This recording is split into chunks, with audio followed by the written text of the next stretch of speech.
Well, I am so happy you're joining us here for an hour to give. You're going to learn lots today about our community as we try to do every single week. Today is all about Arbor Memorial Foundation, and the one and only John Laframboise joins us now. He's Community Relations, of course, Director of Community Relations with Kelly Funeral Homes as part of Arbor Memorial. How are you? I'm great, Sam. John Laframboise, you are everywhere. How do you do it? It's hard to keep your pace. Really. We do see each other. You are absolutely everywhere. We do see each other at a lot of events. We do. And you are involved in so much in the community. And this isn't just this year. This has been going on for many, many years. Give me a little bit of a history of your time with Kelly Funeral Homes.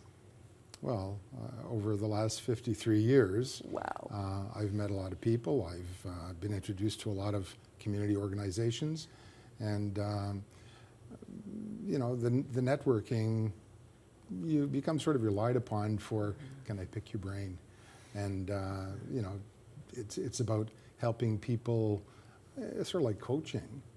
And you know, the other side, I'm mentoring the younger people who work in our environment on a daily basis, and trying to help them realize how important it is to be part of the community and to be active in the community. It's not just about making a donation. It's about participating in some way as a volunteer in any organization. It could be it can just be participating in Hike for Hospice or in the Walk for Dementia, or it could be out helping someone do some gardening, or as simple as calling your friend, ask him to deliver a load of gravel to the Wapoos farm. Right. You know, right. Yeah.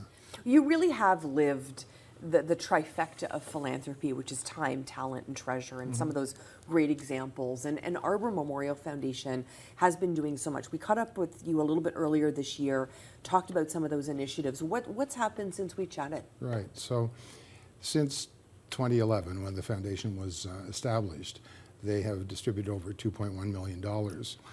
Last year, across the country, $400,000, and of that $400,000, we had $46,000 to distribute in Ottawa. So we've done that, and I think the last time we met, I said we had our eye on Ronald McDonald House, right? And we've been able to provide some nice support to Ronald McDonald House, who are doing an expansion, and that was through our own operating budget and a nice donation from the Arbor Memorial Foundation. It's incredible. Yeah. And you talk about the foundation starting in 2011. Talk to me a little bit about how crucial that was for the community relations piece here in Ottawa. Well, it really helped us grow up, in a sense, and be more organized, and having a more balanced review of requests for support. It gave us a bit more criteria, and that was really helpful.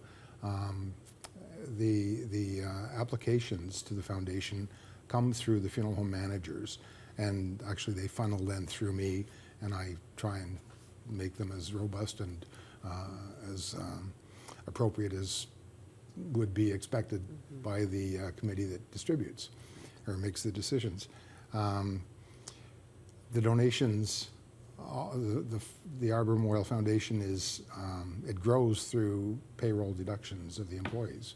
There are other activities as well, but mostly through the staff and matched by Arbor Memorial Incorporated. And you, like you mentioned, you're bringing up so many of the younger folks, if you will, in terms of community relations. How important is it that some of this knowledge that even Lauren Kelly passed to you way back in the day, John? How much of that is important for you? Yeah, so when we're delivering checks, I always bring a manager or an employee with me, or two or three, depending on where we're going, to show exactly how we're supporting an organization, so that they will learn a little bit more about it. Right. And last year, an example of that would be for Administrators Professional Day, we usually have lunch for our administrators. So this year we decided we would showcase one of the places that we had been providing support over the years, and with the help of the foundation this year, we were the principal sponsors of Hike for Hospice in Ottawa, for Hospice Care Ottawa, and also for the Beth Donovan Hospice in Kemptville. So we arranged a visit at the Ruddy Schenkman Hospice for our administrators.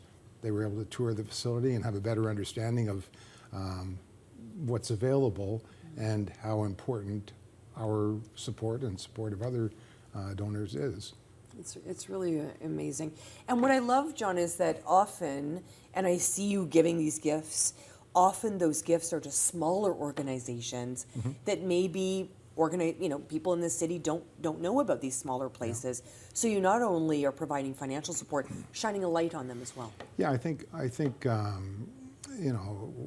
when people are making their will at a younger age, you buy your house, you make your will. They're not thinking of end-of-life organizations, and they're not thinking of organizations like Uville Center and Cornerstone Housing for Women. They're not thinking of those because they have not needed access.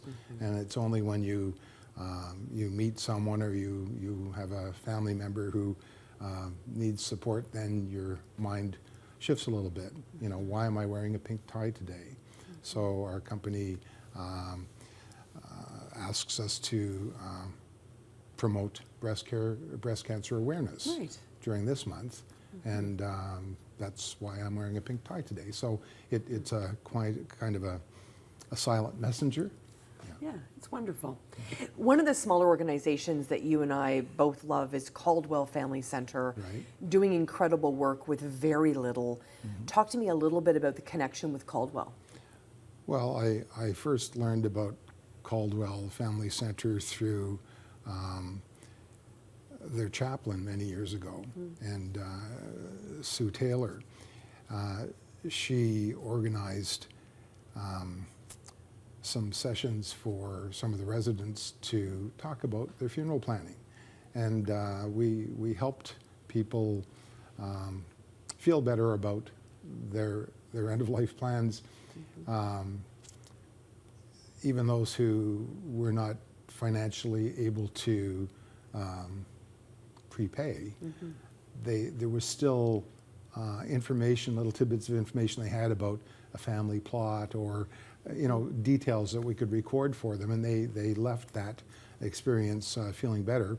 We also had our friends from Kelly Santini send in their articling students, and we help some of these people write their wills. Wow, that's brilliant. So it just helps people get organized. It's just about connecting people. So Caldwell Family Center, I have a friend who had been very much involved in that organization as well, Pam Sheen and Harold, for many years. Harold is always running food supplies from churches and picking up things and dropping them off to the food bank.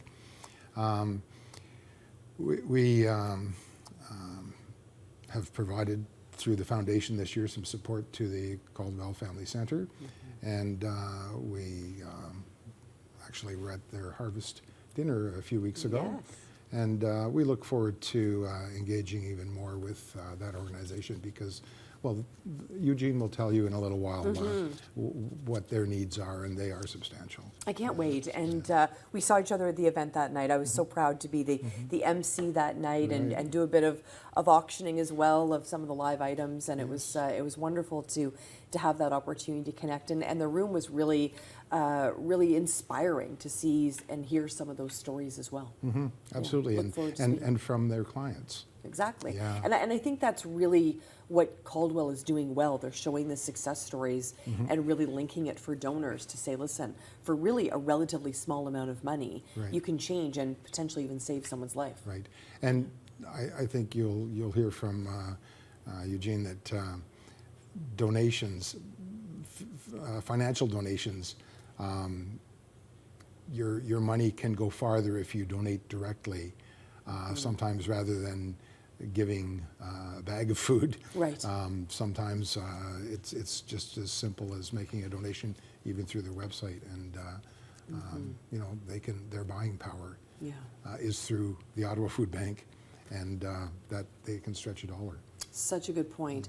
We only have a couple of minutes. You're going to come back and chat with us in a little bit, but give us a sense, John, of what you're hoping someone listening today, someone that's watching today, does when they hear about the work of Arbor Memorial Foundation. Mm-hmm. Well, I think I would hope that your listeners would be reminded of need in the community and of what organization might be their preferential organization. Take that a little bit further into funeral planning, and if someone wanted to remember you, what charity might you like them to make a donation to in your honor? And then act upon it. And if you're able, spend some time as a volunteer. And every organization has a program that will fit every volunteer's time frame. For sure.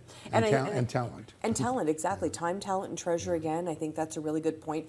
And aligning those charities that we do put in our will with our own values so that that legacy carries on after we're gone. I think it's one of the most beautiful things we can do as community members. Yeah, it's beautiful. You obviously, Kelly Funeral Homes over the years have had such a connection. You get the little cards, if someone's been passed away, that you get to fill out, and I think that's a great step to kind of close that gap. In-memoriam donations have been a real important part of so many small organizations. And we use a generic card because the cost of printing, and sometimes the charitable organizations have to change locations because of rent or because of donated space. And this way we always have something up to date for the members of the public. Well, you are always up to date with what you're doing here in this community, and it's such a pleasure to spend time with you today and share the story about Arbor Memorial. We're going to have a chance to chat again. You're not going to go anywhere, right? I'm going to come back and tell you a little bit about some of the things that are happening in our community this fall that we have involvement with. I can't wait. Thank you so much. John Laframboise joining us today, of course, here on An Hour to Give. I'm Sam Laprade. We're going to come back, learn all about Caldwell Family Centre. See you soon.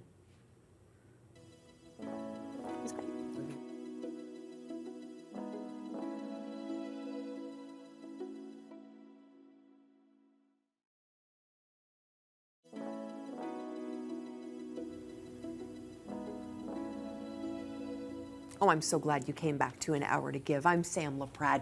We're talking all about Caldwell Family Centre today, and that's because Arbor Memorial Foundation thought it was an important story to tell. Jean Williams is here, Executive Director of Caldwell Family Centre. Hello, Jean. How are you? I'm doing well, thanks. How are you? Good. You're a busy guy, that's for sure. There's no two ways about it.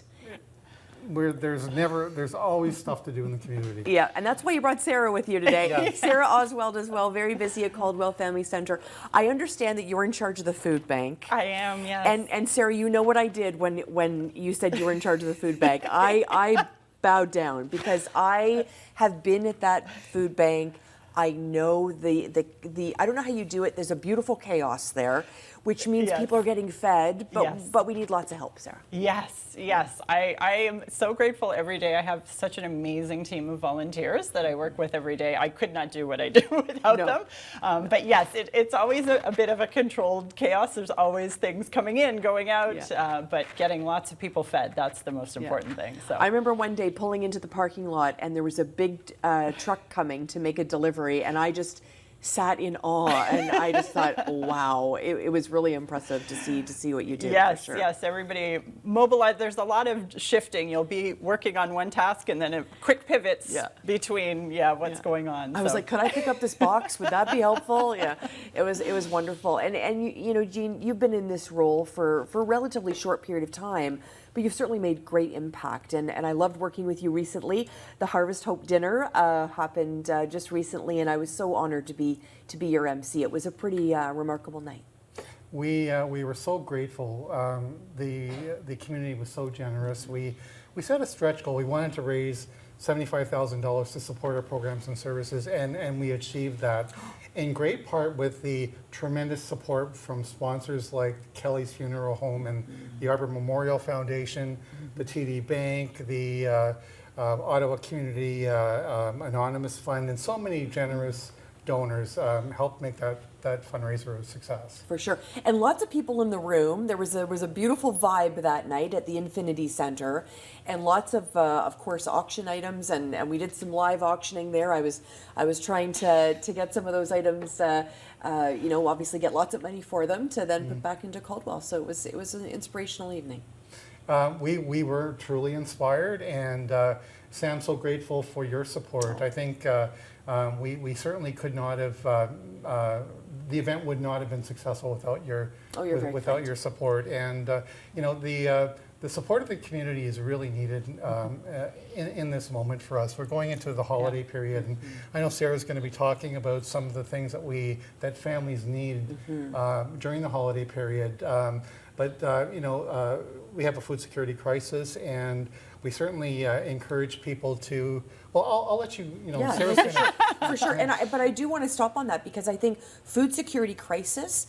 I think people have been a bit shy to use those terms. Those days of being shy, Sarah, are over. Over. We have to be. This is a crisis. People are going hungry. Tell me what you need. Yeah. So well, everything, but. But yeah, I think one of the things that I really want to talk about today is things that we don't often get at the food bank, where toiletries, personal care, even pet supplies are things that are vital, are necessary for every day. And you have people that are going into the grocery store on extremely tight budgets, and they're having to make tough decisions. Am I going to get this loaf of bread, or am I going to get shampoo for my family?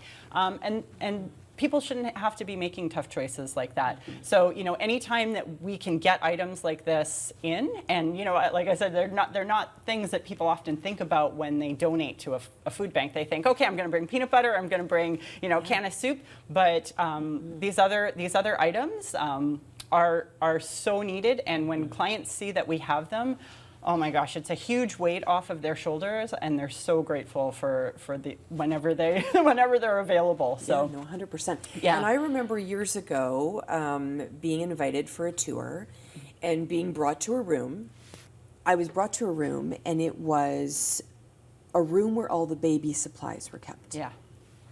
So I was told this is where all the baby supplies are.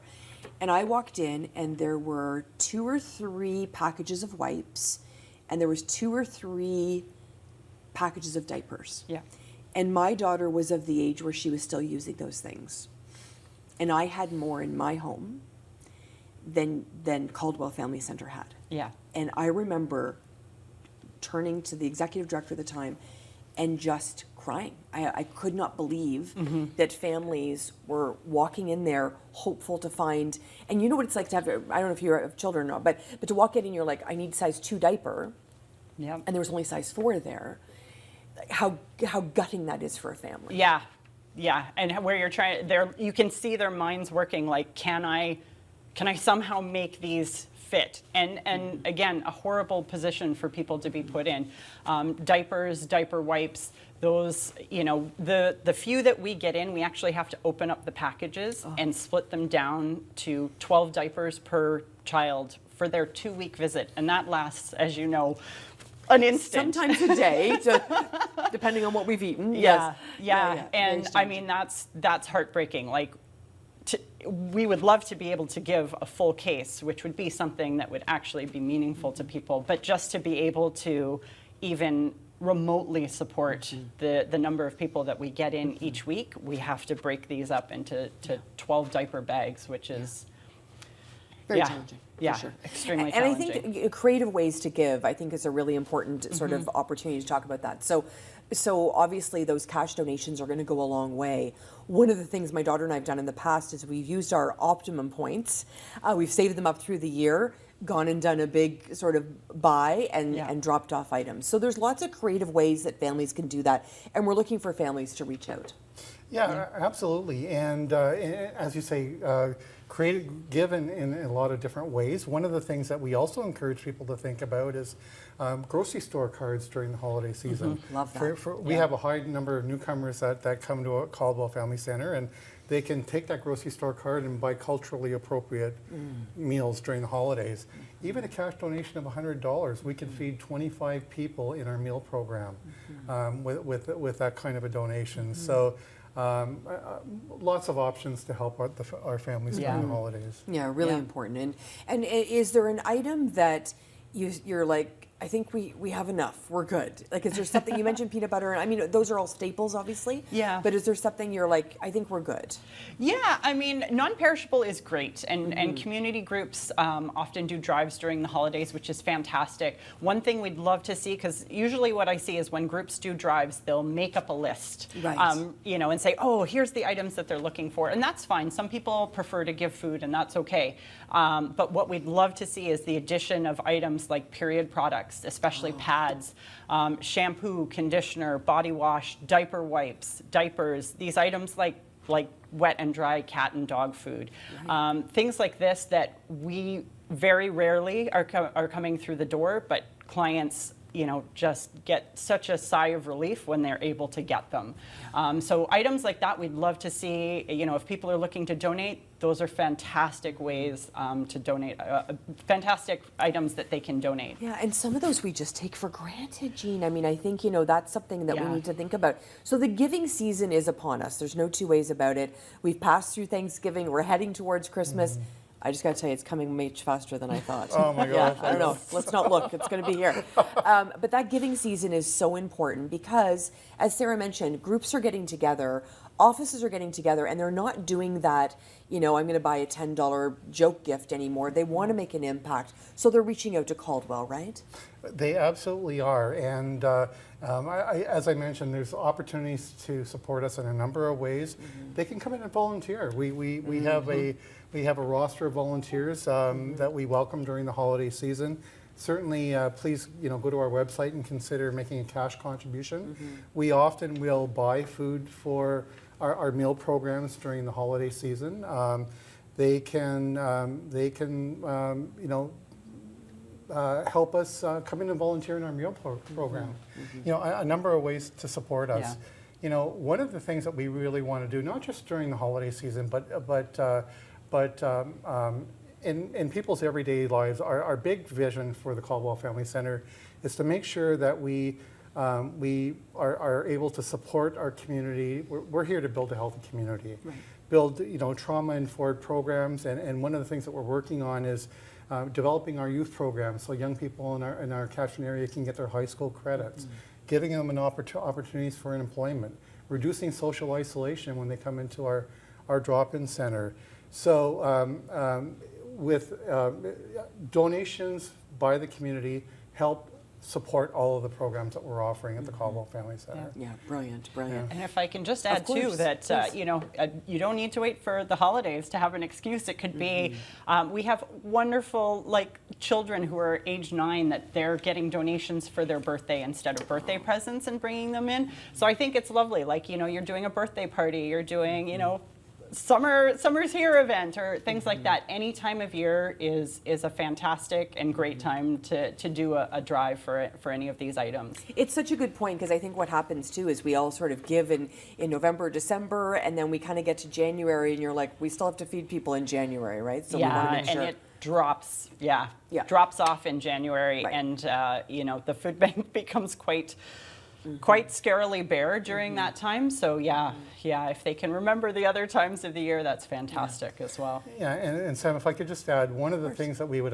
like the community to think about is become a monthly supporter of the Caldwell Family Centre. It's, you know, plan their giving through the year, and that way it'll help us during those lean times to purchase food for our food program. And it allows people to budget their philanthropy as well, which I love. We give monthly gifts, and I think it allows us to be able to do that. So it's wonderful. Absolutely. That's great. Yeah. Food insecurity. We only have about a minute left, but Sarah, talk to me about food insecurity. Does it keep you up at night? Oh, for sure. I mean, it can't help but not. I mean, you go in the grocery store and the price every time you go in is higher, and your dollar isn't going as far as it did the week before. And, you know, just also talking to the clients that come into the food bank. I mean, some of them are working multiple jobs just to put 75% of that to their housing. And then, they've got children, they've got, food to get, they've got clothing to get. I mean, how are you supposed to do that on a remaining 25%? So it's, I mean, some of the stories that we hear, I mean, families are just trying to find a way to make it by. And I'm glad we're there to help. And I'm so grateful for all the donations that come in from everybody, because it allows us to be able to do that. Wonderful. Thank you both. Appreciate it very much. Keep up the good work.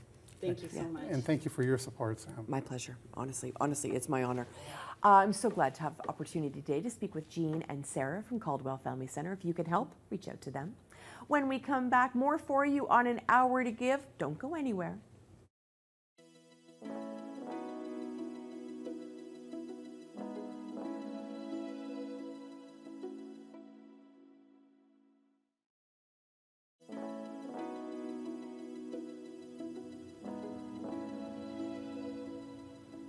We're taking a deep dive today into Arbor Memorial Foundation, learning all about this wonderful organization. And Scott Lockwood is here to talk to us about his role. How are you, my friend? I'm very well, Sam. Thank you. Nice to have you here. What's your role with the foundation? Yeah, so my role is our General Manager of Community Relations and Development. So I have the wonderful opportunity of working with our different communities that we serve throughout the province. Like here in Ottawa, working very closely with John and Luke and the team at the Kelly Funeral Group in Capital, and just providing community development support with our partners and community education. Yeah, it's wonderful. And educating people around sort of end of life, those decisions to be made shouldn't be made at the end. They need to be made earlier. And this is something that I learned from John and from others, how important it is to make sure your wishes are the ones that are at the end of your life.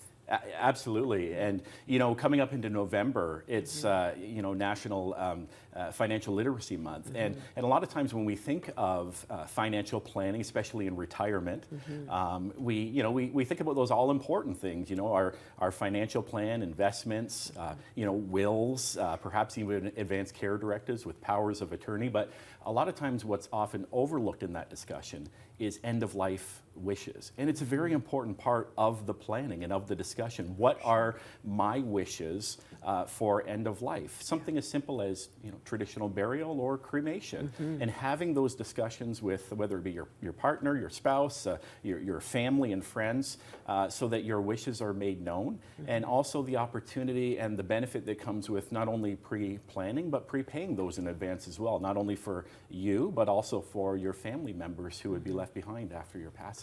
It is that one sort of last act of love, if you will, that you take care of that in advance, and then it really allows family just to do what they're supposed to do, which is grieve at that time. That's right, Sam.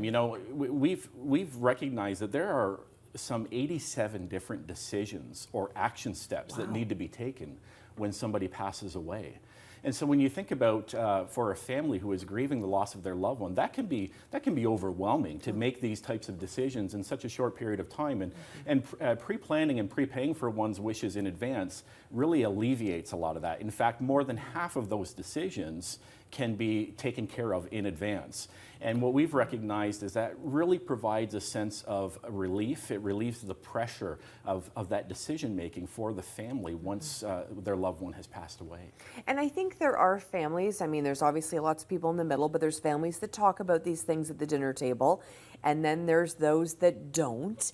Yes. How can we help some of those families that maybe have a difficult conversation ahead of them, and they don't know how to navigate that? It's so true, Sam. In fact, at Arbor, we did a survey nationwide a couple of years ago asking the question about end-of-life arrangements. And it was interesting that 92% of Canadians acknowledged the importance of having these end-of-life discussions with loved ones, family, and friends. But yet only 43% had actually taken the step of moving forward with those plans. So there's a bit of a disconnect, and I think what it comes down to is really helping to bring the conversation into the light, if you will. And that's really one of our goals as community partners in education, is to recognize that end-of-life discussion is an important part of estate planning, to make one's wishes known, to be able to talk openly about what those wishes are, to alleviate those pressures, those decisions upon family members that would be looking after things once somebody passes away.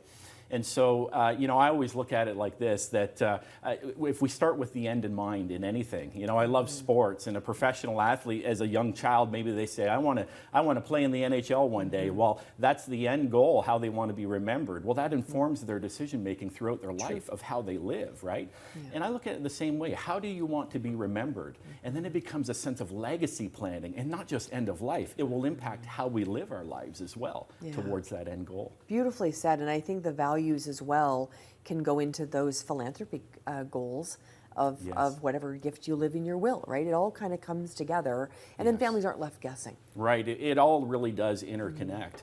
And certainly when we think of end-of-life planning, for those who are able, when they consider in their own will or legacy gifts, they're able to communicate that as well with their loved ones, and to clearly lay out that plan that's meaningful to them, and be able to rest assured, because they have set this in motion through pre-planning and prepaying, that those wishes will be followed through with, and also alleviating the burden of that decision-making off of the family. Yeah. I'll tell you, I'm 53 years old, and I've had 5 wills. And when I had my daughter, so I felt like I was an adult all of a sudden. And I was like, I need to get a will. And then I got divorced. I needed a new will. I got married again. I got a new will. Guess what? Divorced again. New will. But each one of those periods, I did look at life a little differently. And those milestones, to have a will, to think about end of life, to have those discussions with those that were around me at the time, those were important discussions. And I don't think we talk enough about the fact that life is going to change. And if someday I have a grandchild, or something else changes in my life, then I want to make sure that matches with what I see at the end. Yeah, absolutely, and you said it so well. That's the nature of life, right? We go through all kinds of changes throughout our life's journey, and a lot of times in those significant milestones, whether that be marriages or divorces, kids, grandkids, those are opportune times to really consider, well, also what I should be thinking about is my end of life plan, my end of life wishes. No different when we think of marriages or significant anniversaries or the birth of a child or grandchild. These are significant milestones that cause us to reflect, and no different with end of life planning. How do I want to be remembered? What are the values? What's important to me that I want to ensure lives on as a legacy once I'm gone? And that's all part of the all-inclusive discussion of end-of-life planning. You mentioned about Journey Home Insurance. Tell us a little bit about this. Yes. Well, Journey Home Insurance is what we offer at Arbor Memorial. It's a one-time, low-cost insurance option for travelers. So we know that people love to travel, whether it be snowbirds in the winter, whatever it may be. But what this insurance policy offers is, if you travel anywhere outside of your primary residence with 100 kilometers or more, and unfortunately, if you were to pass away from home, this insurance covers the cost of repatriating you back home to your primary residence, whether that's 120 kilometers away from your primary residence, or whether that's on the other side of the world. And so, Sam, a lot of times these costs can amount to thousands, if not tens of thousands of dollars. But this one-time fee of only $595 ensures that protection and that assurance that if I'm traveling and if I were to pass away, that it's just one call. And not only repatriating the deceased home, but also that includes travel accommodations for a loved one as well that may be traveling with them. Wow, so smart. And once again, the communication with your family, so they know you have that. Exactly, right? yes. So it's those conversations again. That's correct. And it's about educating. And this is why we're very passionate within Arbor Memorial of being educational partners in our communities. We talked at length about the wonderful community partnerships we have in developing, doing our part in working with partners to develop our communities. We also see our role as being leaders and innovators in education, educating the public on options that are available. Also, say that in that same survey I referenced, 78% of Canadians said that they believe having some type of ceremony, memorial, some form of resting place for themselves or their loved one when a death occurs is very important. Well, we want to educate on all of the options that come with that, because they are vast and they are many. Right, absolutely, beautifully said. And give me a sense as well, in terms of the resources that are available. Are we sending people to the website? How are we sort of lining people up with some of these resources? Yes, absolutely. You can go to our website, arbormemorial.ca. We have locations, throughout the province, throughout many provinces in Canada. So we encourage anyone to contact your local arbor provider, and we have trained professionals that will sit down with you, whether that be at one of our funeral homes or cemetery properties, or whether it be in your home or wherever you would like that's convenient for you, to listen, to uniquely understand what your wishes, what your needs are when it comes to end of life, and to be able to tailor together a plan that fits right for you from both a practical and financial perspective. So important. What are something, maybe we only have about a minute left, but what are some of the items that people may not think about when they're planning? Yeah, well, it's, I always look at it like this. How do you want to be remembered, I think, is the most important question. Because how you answer that question will really dictate what's important to you, what your values are, so that we can tailor-make a ceremony of some type that's going to be fitting to that. Because that may not necessarily fit into the mold of what we've come to know as a traditional funeral. Maybe it fits more into the mold of what we call a time to remember, a gathering, a social gathering of friends and family and community. And maybe perhaps instead of a traditional eulogy, maybe there's a wine service and we have a toast and people share stories, whatever that may look like that's unique for you. That's the important part of the discussion. And that's what our trained professionals are there to do, to listen, to understand, and then to be able to offer those options. And I think if the pandemic, I mean, obviously a very tragic time, and we could talk about that for a day and a half, but I think the pandemic really shared with us as well that people do want to do something different. There was a point in time there where so many of us couldn't grieve like we normally would, and now this is an opportunity to maybe rethink the way that we want to be remembered and the way that people will celebrate our lives. Well, like any other industry, if you will, funeral service and cemetery service is ever evolving, ever changing in how we are adapting, whether it be from a technological perspective or digital perspective, but also in unique and personalized way that we memorialize. But the key question is how do you see that for yourself and for your family? And then we're going to work with you to be able to tailor that accordingly just for you and your loved ones. Beautifully said. Thank you so much, Scott. We'll leave Thank it you, there. Sam. Thanks for joining us on An Hour to Give. And we're so happy that you've joined us here on An Hour to Give. John Laprade, I promised he was coming back. He's going to join us as soon as we return after this short break. Stay with us.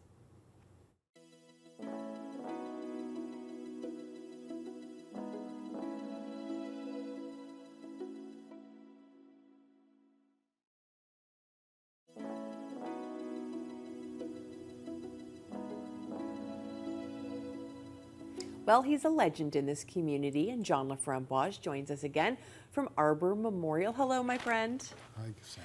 You are just everywhere, as we talked about earlier, and one of the initiatives that you've been doing for many, many years is collecting toiletries. And we heard earlier from Caldwell Family Centre representatives how important those toiletries are. You've just done a wonderful job over many, many years. This year, it's even bigger, John.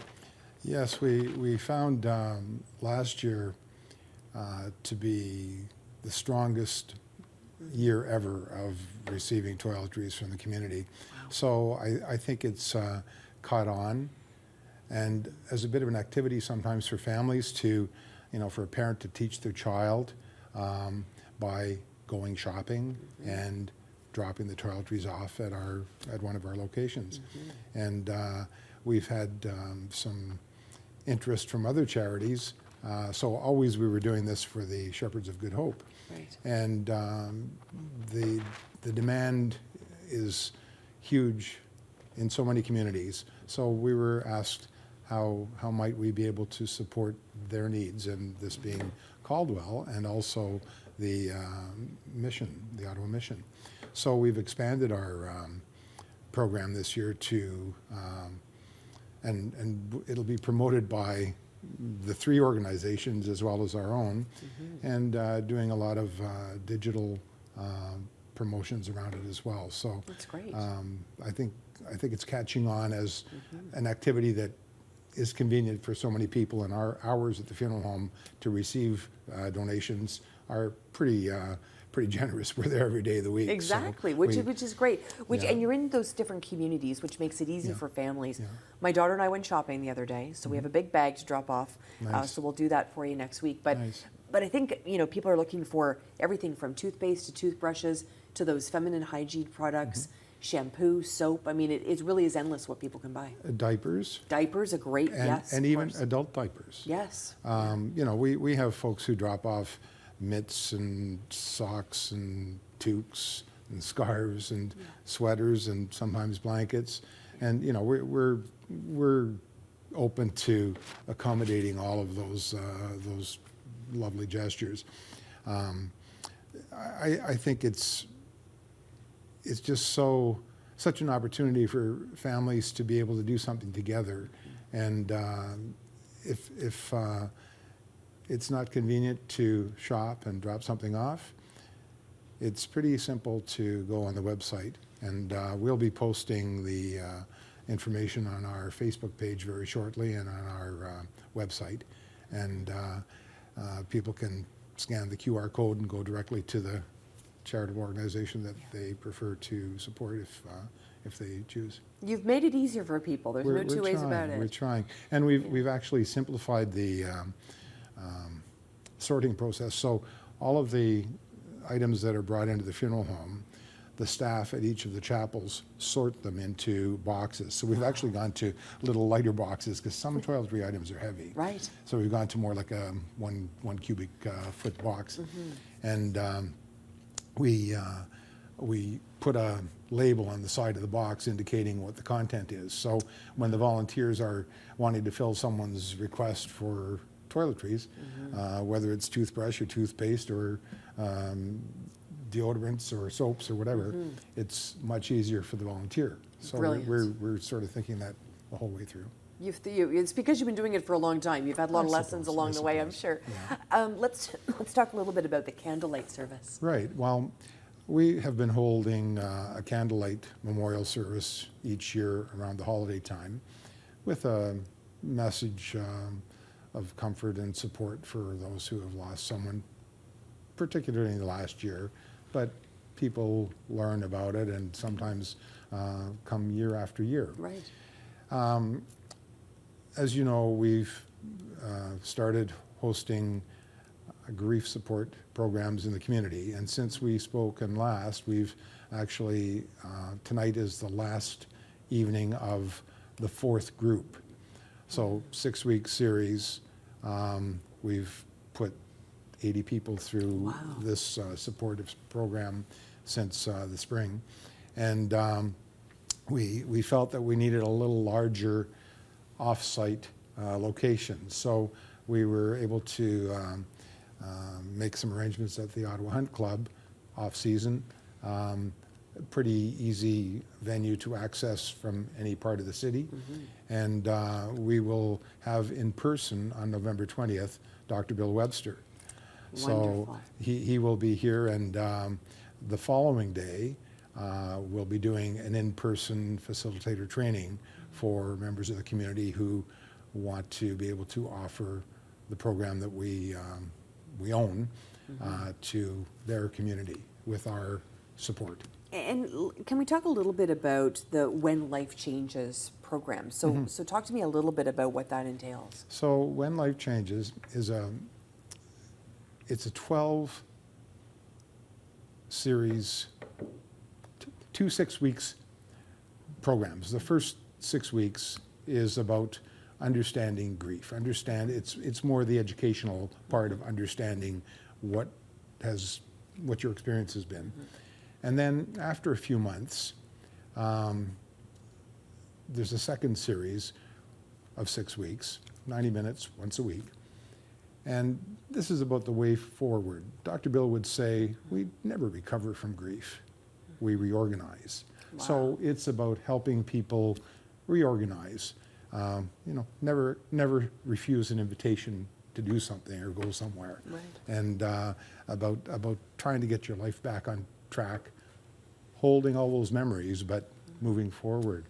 So the candlelight services, the one will be held at the Hunt Club with Dr. Bill present. There's a second service on November 27th at the Capitol Funeral Home and Cemetery. Yes. And that will be hosted with a supportive message, and the Young Voices Choir are there to provide some seasonal entertainment. I have one of Dr. Bill's little booklets here that I wanted to show you, and this is available at any of our locations. Okay. It's A Not So Jolly Christmas. Right.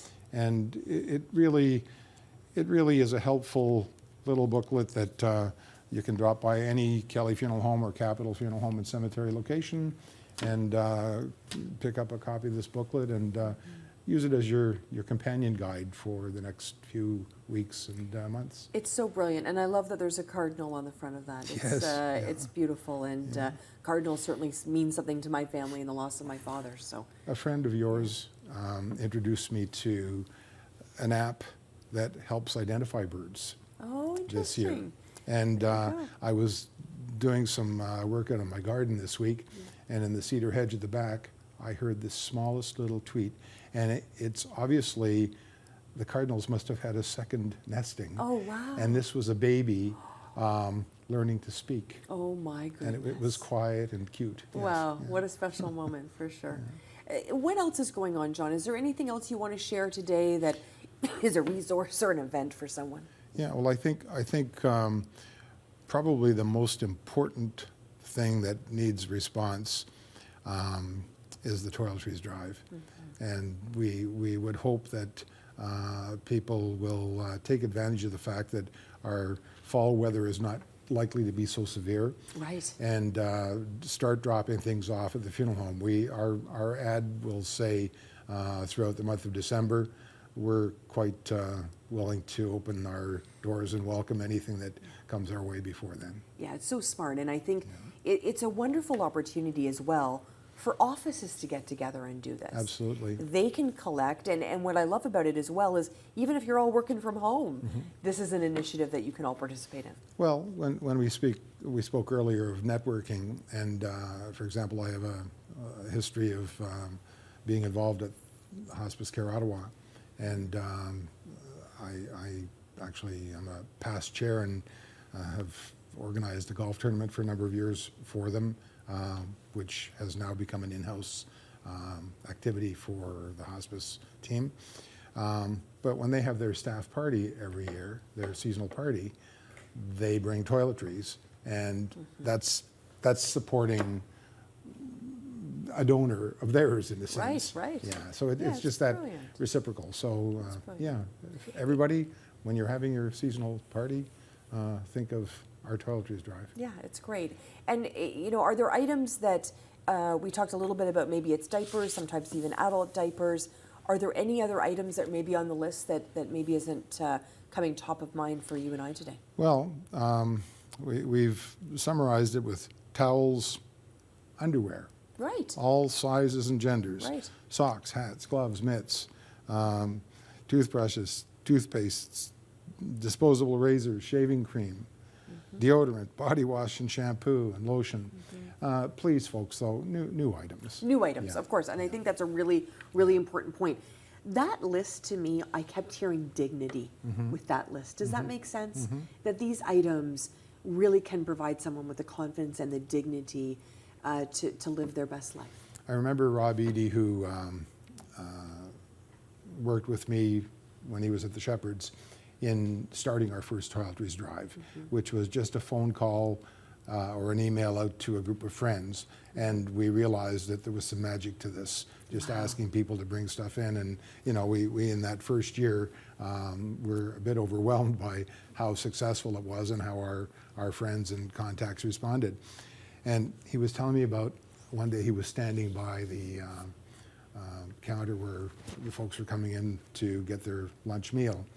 And there was a little basket of items just by the end of the counter. And one of the clients was sort of eyeing something, and she reached in and touched it, and Rob said, do you like that? And she quickly pulled back, thinking, you know, maybe I'm not supposed to touch this. And he said, no, do you like that? Would you like to have that? And she broke down, she cried, she said, I can have this? This is the only thing I have. This is the only thing I'll have. Wow. You know, possessionless. Imagine. That's impactful, John. I mean, Yeah. it both breaks my heart and warms my heart at the same time, Yeah. right? That we can have such an impact. And I don't know about you in my house, I don't need anything. I mean, my daughter and I really, over time, we've just try to be very giving during this season. And doing something with her is really such an honor, because you see her think, oh, Mom, we should donate this, or, you know, let's go out and get, especially when it comes to things that, you know, that have been mentioned, female hygiene products. We realize how important those things are. Yeah. Yeah. In listening to so many organizations talk about the food insecurity and also food waste. Right. We find in our home that we're actually shopping more often. Right. So we're not leaving things in the fridge Exactly. that end up not being used or go to the compost. Beautifully said. Yeah. Thank you so much, John, as always. What an honor to spend time with you. Thank you, Sam. John Laprade joining us, of course, from Arbor Memorial Foundation, Kelly Funeral Homes. Always a pleasure to have him here. Thanks to all of our guests today. I hope we've inspired you to get involved and drop some of those items off to Kelly Funeral Homes and get involved this season. I'm Sam Laprade. Thanks for joining us for An Hour to Give.